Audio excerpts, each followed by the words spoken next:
तो नया chapter start हो रहा है, इलेक्ट्रिकल वायरिंग है। ठीक है, इलेक्ट्रिकल वायरिंग में सबसे अधिक क्या आपसे पूछेगा, आपसे नियम कानून पूछता है। इलेक्ट्रिकल वायरिंग में सबसे अधिक जो पूछा जाएगा नियम कानून पूछा जाता है कि स्विच बोर्ड की ऊंचाई कितनी होनी चाहिए तल से, ये जो पंखा लगा है तल से कितनी ऊंचाई पे होनी चाहिए, बल्ब ट्यूबलाइट लगा कितनी ऊंचाई पे होनी चाहिए, जो बल्ब लगा है वो कितने वॉट का होता है नॉर्मली, पावर सर्किट क्या होता है, या फिर लाइट फैन सर्किट क्या होता है।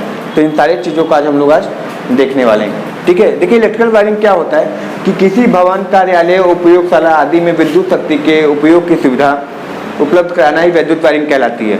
ठीक है, वायरिंग की स्थापना के संबंध में कुछ नियम बनाए गए जिसको फॉलो करना अनिवार्य हम लोग के लिए नहीं है। घर में कौन देखने आ रहा है, मगर जब आप किसी मतलब इंस्ट्रक्शन वाली जगह पे जाओगे तो वहाँ पे ज़्यादा इंपॉर्टेंट बन जाता है, मगर उतना कोई फॉलो नहीं करता। ठीक है, सिंपल की बात यही है, फ्रेंकली बात करें तो। ठीक है, अब एक पूछता है, बताओ पहले BIS का फुल फॉर्म क्या होता है? Bureau of Indian standard.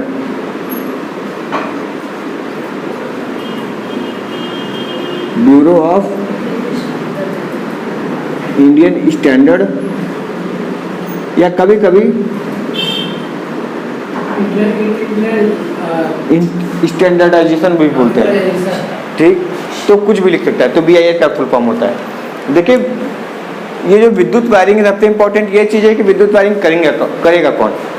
ठीक है, तो एक वायरमैन की ट्रेड आती है, वायरमैन करके। ITI में भी एक इलेक्ट्रीशियन होता है, एक होता है वायरमैन होता है। तो वायरमैन के बारे में ज़्यादा जानकारी वायरमैन को इन सब के बारे में होती है। ठीक है, इसके लिए क्या होता है, नॉर्मली लाइसेंस लेना। वैसे तो हम लोग जो हमारे घर में जो आता है वो क्या होता है, अनुभवी होते हैं, लाइसेंसधारी नहीं होते हैं। मगर अगर आपको काम कराना है तो आपके पास कैसे होनी चाहिए, कारीगर जो है लाइसेंसधारी होनी चाहिए। ठीक है, लाइसेंसधारी होनी चाहिए। जो आप चीज़ें प्रयोग कर रहे हैं वो क्या होनी चाहिए, ISI चिन्ह से युक्त होने चाहिए। ठीक है, ISI उसमें चिन्ह होने चाहिए। ठीक है, ये चीज़ उसमें होनी चाहिए। लाइट फैन सर्किट और पावर सर्किट क्या होनी चाहिए, अलग होने चाहिए कि सेम होने चाहिए, अलग चाहिए। पावर सर्किट यानी ऐसे सर्किट जिससे आप क्या चलाते हैं, टीवी चलाते हैं, टोस्टर चल रहा है आपका, फ्रिज चल रहा है आपका, AC चल रहा है, हीटर चल रहा है, तो ये सब जितने होते हैं हमारे क्या होते हैं, पावर सर्किट द्वारा चलाए जाते हैं। तो मतलब इनकी जो रेटिंग होती है थोड़ी ज़्यादा होती है, थोड़ा मोटे तार प्रयोग किए जाते हैं। नॉर्मली देखे भी होंगे कि जो बड़े बड़े जो हैवी हमारे लोड होते हैं, जैसे हीटर हो गया, तार हो गया, ये सब क्या होते हैं, थोड़े मोटे तार से चलाए जाते हैं। ठीक है, तो उनका प्रयोग करना चाहिए। और लाइट फैन सर्किट का अलग होना चाहिए। ठीक है, लाइट फैन सर्किट में मैक्सिमम कितने पॉइंट हो सकते हैं, याद रखिएगा, बहुत ज़्यादा पूछता है कि लाइट फैन सर्किट में अधिकतम 10 पॉइंट हो सकते हैं। ठीक है, और ये पावर सर्किट की बात करें तो में अधिकतम 2 पॉइंट हो सकते हैं।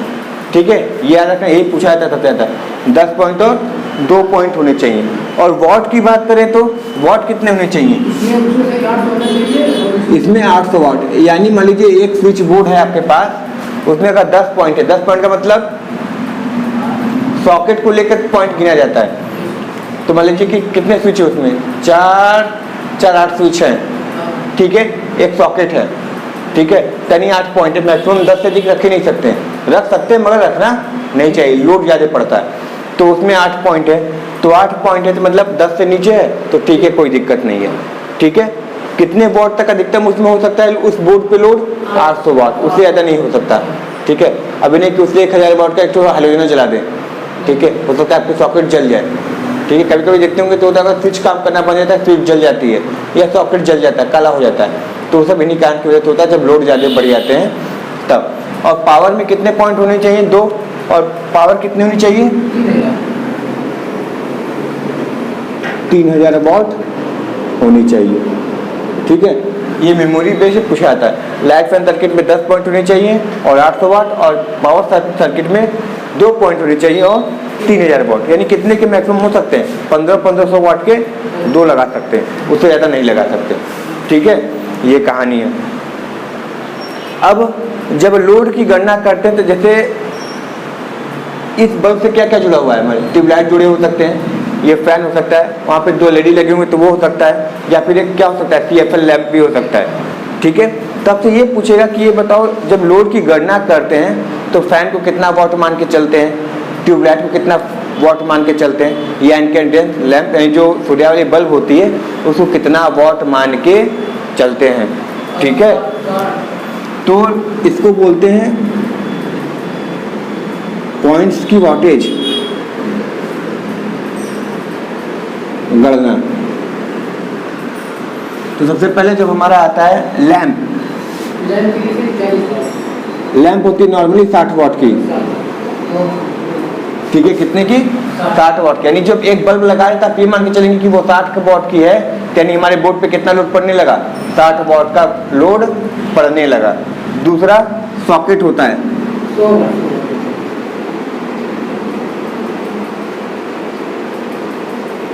100 वाट का होता है। तीसरा FL ट्यूब, यानी FL ट्यूब मतलब क्या होता है? फ्लोरेसेंट ट्यूब, यानी ट्यूबलाइट की बात हो रही है।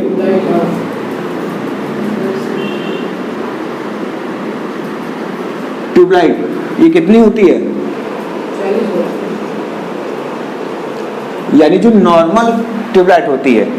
अब ये ट्यूबलाइट कम की भी हो सकती है, मगर जो पहले मोटी वाली ट्यूबलाइट आती थी, बड़ी वाली आती थी, वो नॉर्मली कितने की होती है? 40 वाट की होती थी। ठीक, रॉड तो नॉर्मल भाषा में कहते हैं ना, मगर वैसे क्या बोलते हैं? फ्लोरेसेंट ट्यूब बोलते हैं उसको, ट्यूबलाइट बोलते हैं। अब एक होता है सीलिंग फैन।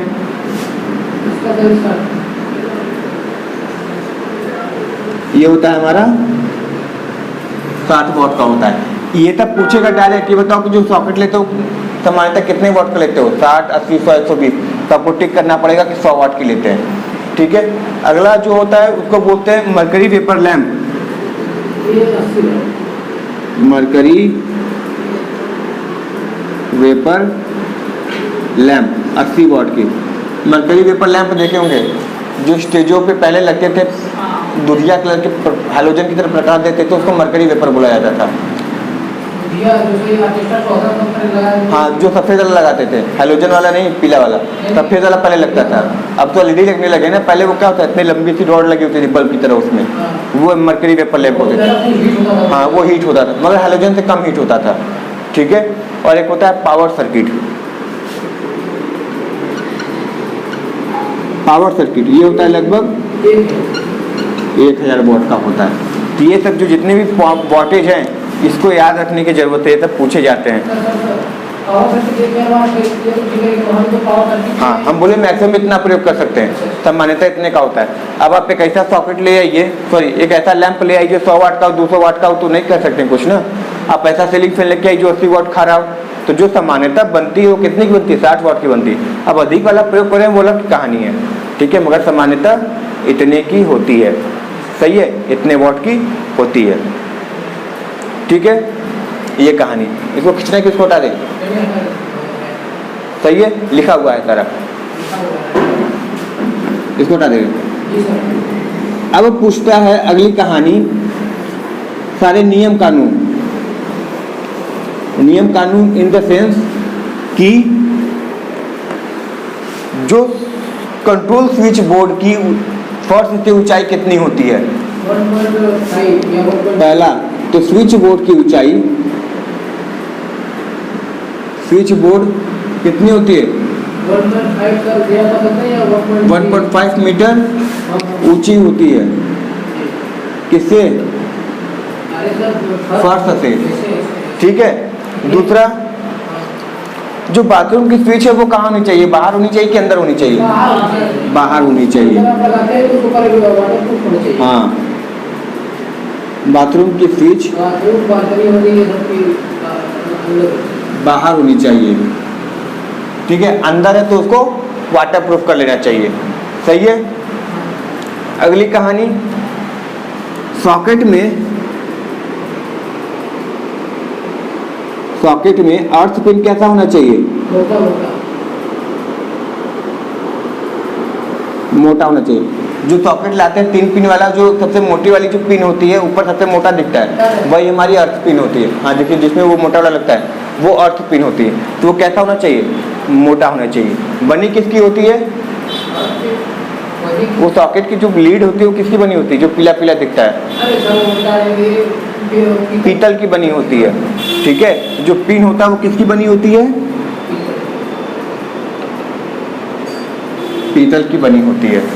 सही है। अगली कहानी, सीलिंग फैन की ऊंचाई कितनी होनी चाहिए? लगभग 3 मीटर या 3 मीटर दिखा सकते हैं। 3 मीटर 2.25 से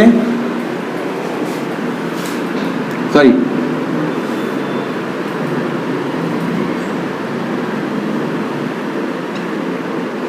मीटर तक होती है। ठीक है, 2.5 से 3 मीटर तक ऊपर रख सकते हैं। लाइट की ऊंचाई कितनी होनी चाहिए? लाइट की इससे 2.5 हो जाएगी, इससे कम होनी चाहिए। लाइट की ऊंचाई जो होती है वो कितनी होती है?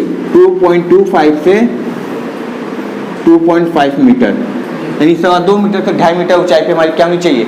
लाइट होनी चाहिए। सही है। जो लीकेज करंट है वो कितनी होनी चाहिए? ये बड़ा ही मान है।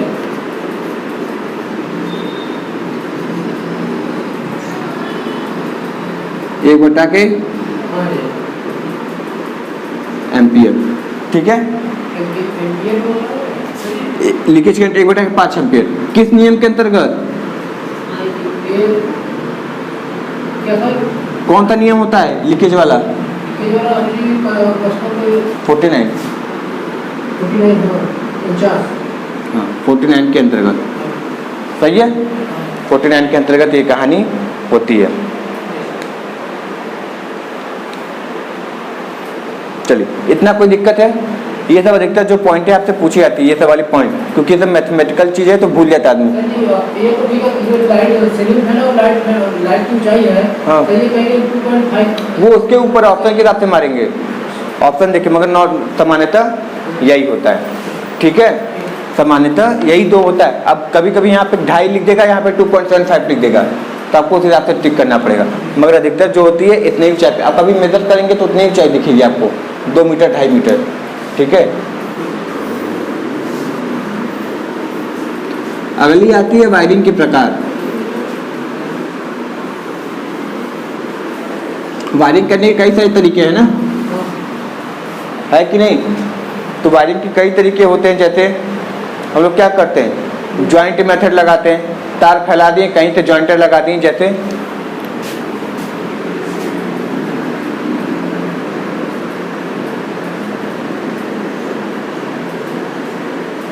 ये फेज है, ये न्यूट्रल है, यहाँ पे ऐसे जॉइंटर लगा है, स्क्रू द्वारा जॉइंटर लगा है। अब हमको कहीं से जोड़ना है तो हम क्या करेंगे? बल्ब जलाना है तो एक यहाँ से न्यूट्रल से निकाल लिए, एक यहाँ से फेज से निकाल के यहाँ पे ऐसे बल्ब लगा दिए। ये जॉइंटर हो गया ना, जॉइंट लगा के इसको जोड़ दिए, तो हम इसको क्या कहते हैं? जॉइंटर मेथड कहते हैं, जॉइनिंग मेथड कहते हैं। ठीक है, और इसी तरह कनेक्टर मेथड भी सेम ही होता है। इसकी एक खासियत होती है क्या?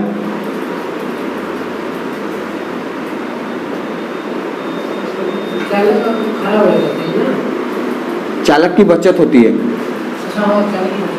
ठीक है, चालक की बचत होती है। दूसरी क्या होती है चालक की बचत के साथ साथ? इसमें सर लागत कम लगती है।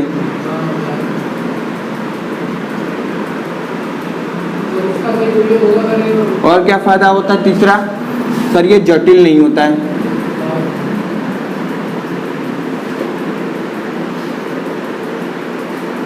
जटिल नहीं होता है। मगर हानि क्या है? फॉल्ट अधिकतम होता है।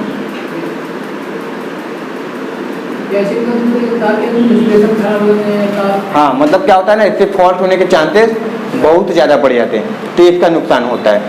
ठीक है, तो ये सब हमारी किसकी मेथड है? इसको ट्री सिस्टम भी बोलते हैं, ट्री सिस्टम बोलते हैं। फिर दूसरा होता है डिस्ट्रीब्यूशन मेथड, जो अपने घरों में देखते हैं डिस्ट्रीब्यूशन लगा होता है। देखें डिस्ट्रीब्यूशन मेथड में क्या था, इसको बता दें। ये हमारा नॉर्मली क्या होता है, ये ट्री सिस्टम के अंदर आता है। हाँ, इसी सिस्टम में आता है, इसी में आता है। होता है क्या, देखिए एक मेन शाखा गई है मेन तना के इसके बीच में तो सारी शाखाएं निकाल ली गई, इसको ट्री सिस्टम बोलते हैं। ठीक है, तो इसको ट्री सिस्टम बोलते हैं, इसको हटा दें। अब दूसरा होता है हमारा डिस्ट्रीब्यूशन सिस्टम। वो थोड़ा क्या होता है, थोड़ा महंगा तो लगता है, मगर क्या होता है वो, उसमें फॉल्टेज कम होती हैं, इसलिए अब हमारे घरों में डिस्ट्रीब्यूशन बॉक्स लगने लगे हैं। सबके घर में डिस्ट्रीब्यूशन बॉक्स लगा होता है, अभी दिखाते कहता होता है, इसको हटा दें।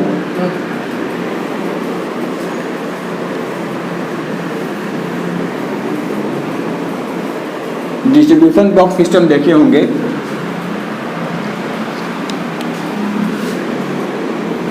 ऐसा बॉक्स बन जाएगा, यहाँ से ऐसे खुलने वाला होगा, ऐसा करेंगे तो खुल जाता रहा होगा। हाँ देखिए, यहाँ पे कैसे पत्ती रहती है, सही है। यहाँ पे ऐसे ऐसे 8 पॉइंट 9 पॉइंट जैसे है, ऐसे स्क्रू लगे होते हैं ऐसे।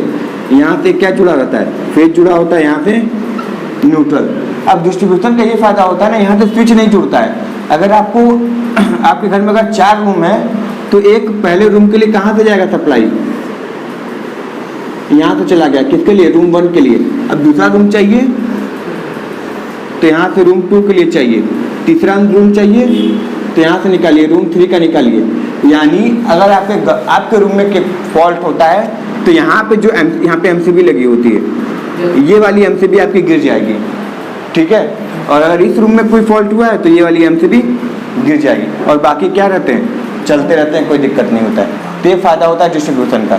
ठीक है, और बहुत ज़्यादा अच्छा भी होता है, थोड़ा महंगा तो पड़ता है, मगर क्या होता है, फॉल्ट होने के चांसेस ये तक कम हो जाते हैं। तो ये डिस्ट्रीब्यूशन बॉक्स वाली कहानी होती है। कभी आप उसको खोलेंगे, हैवेल्स होवेल्स लिखा होता है, तो उसमें सारे पॉइंट बने होते हैं। 12 पॉइंट होता है, 8 पॉइंट होता है, पॉइंट पे भी आते हैं। हाँ, इसको हटा दें। ये डिस्ट्रीब्यूशन सिस्टम होता है। अब आपसे क्वेश्चन ये पूछेगा कि बताओ टेम्पोररी वायरिंग निम्न में से कौन सा है। निम्न में से टेम्पोररी वायरिंग कौन है, मतलब जब तक काम चल रहा फिर उसके बाद क्या किए, उसको हटा दिए। हाँ, टेम्पोररी वायरिंग जो होती है हमारी कौन सी होती है, क्लीट वायरिंग होती है। क्लीट वायरिंग समझ रहे हैं क्या करते हैं। हाँ, अब जैसे नॉर्मल देखे होंगे तो पहले क्या करते, पहले तो क्लीट आती थी, अब क्या करते थे, तार फैला दिए, यहाँ पे काजू पिन मार देते हैं, ऐसे कील मार देते हैं, ऐसे ऐसे जगह जगह पकड़ा रहता है, इसी को बोलते हैं क्लीट वायरिंग। ठीक है, मगर पहले जमाने में क्लीट आती थी, होता क्या था,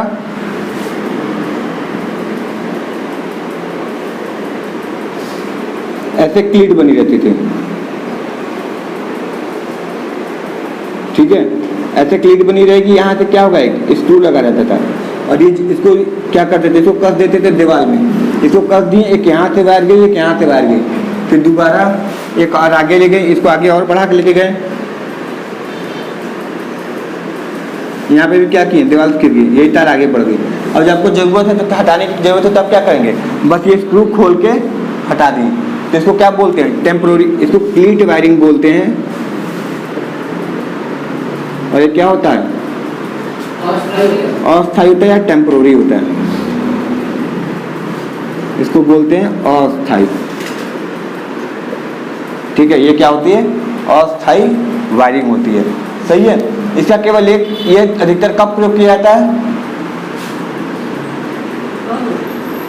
जब भवन निर्माण हो रहा होता है उस समय। देखते हैं कहीं पे भी ले जाके काजू पिन मार के काम चालू कर देते हैं। ठीक है, फिर जब प्लास्टर होगा, गृह प्रवेश होगा, वायरिंग होगी, तो बाद में देखा जाएगा ना। शुरुआत में काजू पिन मार के हर रूम में बल्ब लटका देते हैं, पेंडेंट वाले, तो उसे क्या बोलते हैं, भवन निर्माण के समय अधिक ये क्लीट वायरिंग का प्रयोग होता है। समझ में आया। अब ये क्लीट क्या होते हैं, किसके बने होते हैं, अब तो क्लीट आना बंद हो गया है, मतलब इस कार्य के लिए, वैसे भी क्लीट आते हैं मगर इस कार्य वाली बंद हो गई है। पीवीसी के बन सकते हैं, ठीक है, और VIR के बन सकते हैं। पीवीसी का फुल फॉर्म, हाँ, और VIR वल्कनाइज्ड इंडियन रबर। ठीक है, ये सब सारी कहानी की हो सकती है, इन सब के बने होते हैं, पीवीसी हो गया या वल्कनाइज्ड इंडियन रबर। तो क्लीट वायरिंग इसी की बनी होती है। ये सब सारे क्या होते हैं, इंसुलेटर होते हैं, मतलब कि हमारा ये तार छिल भी जाए तो कोई दिक्कत ना हो, दीवार पे कभी भी दीवार पे क्या हो, धारा न उतरे। ठीक है, तो ये कहानी की ये फ़ायदा मिलने लगता है। इसकी ड्यूरेबिलिटी क्या होती है, थोड़ी कम हो जाती है। ड्यूरेबिलिटी मतलब लाइफ, इसकी लाइफ कम होती है। क्यों कम होती है? क्योंकि सर ये खुला रहता है तो इस पर हवा लग रही है, नमी लग रहा है, तो जो बंद है, जो अंदर छिपी हुई वायरिंग है, उसकी तुलना में इसकी लाइफ क्या होती है, थोड़ी कम रहती है। ठीक है, यही इसका क्या है, घाटा है। और एक चीज़ फायदा होता है क्या, लागत क्या होती है,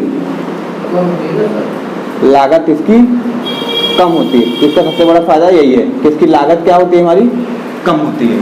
ठीक है, और अच्छी बात है, लागत कम हो रही है तो काम चल रहा है, सही है ना। ये कहानी क्लीट जो होती है मुख्यतः दो प्रकार की पाई जाती है। कौन कौन सी? हाँ, एक होता है डबल स्लॉट वाला, एक होता है, ये कितने स्लॉट वाला है, क्योंकि दो तार में तो दो स्लॉट बना हुआ है ना। जब तीसरा स्लॉट रहेगा तो ऐसे करके बना रहेगा, यानी इसमें से क्या हो सकता है, इसको स्क्रू के माध्यम से कस दिए, इसमें से भी तार जा सकता है, इसमें से भी तार जा सकता है, तीन तार एक साथ ले जा सकते हैं। तो इसको बोलते हैं क्या, 3 स्लॉट बोलते हैं। ये हमारा 3 स्लॉट है और ये हमारा 2 स्लॉट है। ठीक है, ये कहानी पूछी जाती है।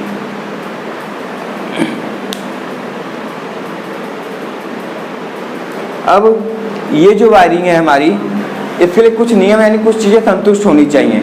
वो संतुष्ट क्या होनी चाहिए कि सर नमी वाले स्थान पर इसका प्रयोग नहीं करना चाहिए, क्योंकि वैसे भी खुला है बेचारा, ऊपर से नमी वाला कर दे तो और दिक्कत हो जाएगा। दूसरा, वायरिंग कितनी करनी चाहिए,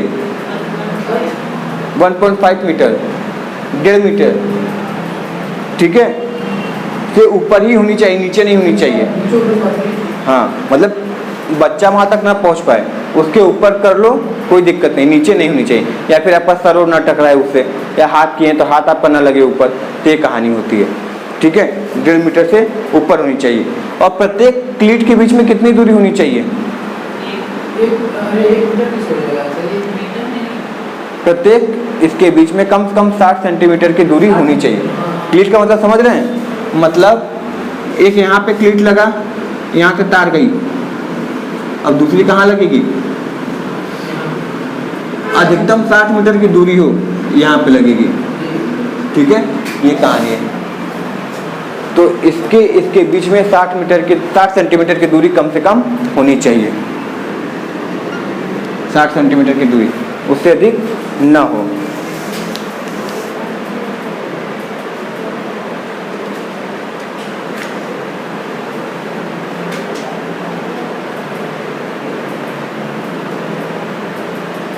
परमानेंट वायरिंग बहुत प्रकार की होती है। ठीक है, और स्थायी वायरिंग जिसको बोलते हैं, परमानेंट वायरिंग इसको बताते हैं, तब इसको बताते हैं परमानेंट वायरिंग के।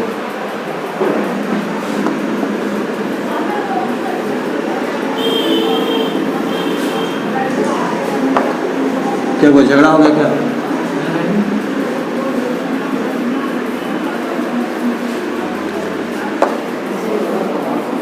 क्या हुआ? ऐसे ही सब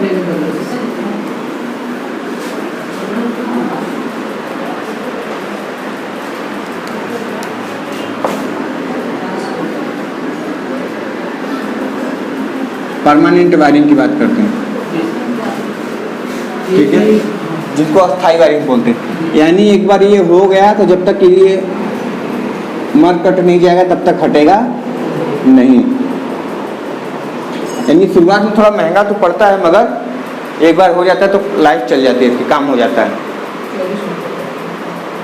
सही है। तो ये मुख्यतः कितने प्रकार के होते हैं? 5 प्रकार के होते हैं। पहला केसिंग कैपिंग हो गया, दूसरा कंड्यूट हो गया, कंड्यूट वायरिंग जिसको सरफेस बोलते हैं, ये सरफेस पे लगता है।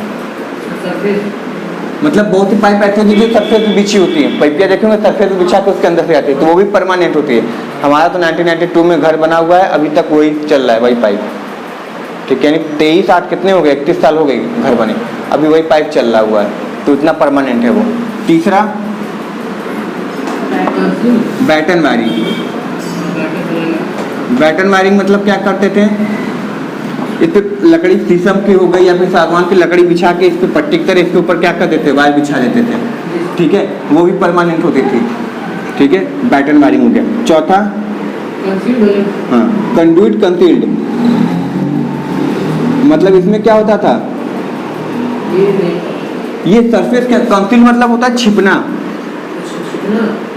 हाँ जो अब वायरिंग होने लगी क्या हुआ, सेंटरिंग के समय क्या करते हैं, तार वो पाइप बिछा देते हैं, फिर इसके ऊपर क्या हो जाती है, उस पर ढलैया हो जाती है, वो पाइप हमारी अंदर छिप जाती है और वो मजबूत भी हो गया, ठीक है, उसके अंदर से वायर चली गई, सही है। उसमें थोड़ा प्रॉब्लम होता है, कभी कभार क्या होता है सीमेंट घुस जाता है उसमें तो थोड़ी दिक्कत होने लगती है, ठीक है, तो उसको फोड़ना पड़ जाता है, मगर वैसे नॉर्मली क्या होता है, कोई दिक्कत नहीं होता, ये परमानेंट होता है, इसको हटाने की बार बार ज़रूरत नहीं पड़ती, एक बार हो गया तो हो गया, ठीक है। तो शुरुआत में थोड़ा महंगा तो पड़ता है मगर लाइफ अच्छी हो जाती है, तो जो एक बार लगाए, जो क्या बोलते हैं उसको, सस्ता ले रोए बार बार, महंगा ले रोए एक बार वाली कहानी, ठीक है। और लास्ट में आती है हमारी बस बार वायरिंग,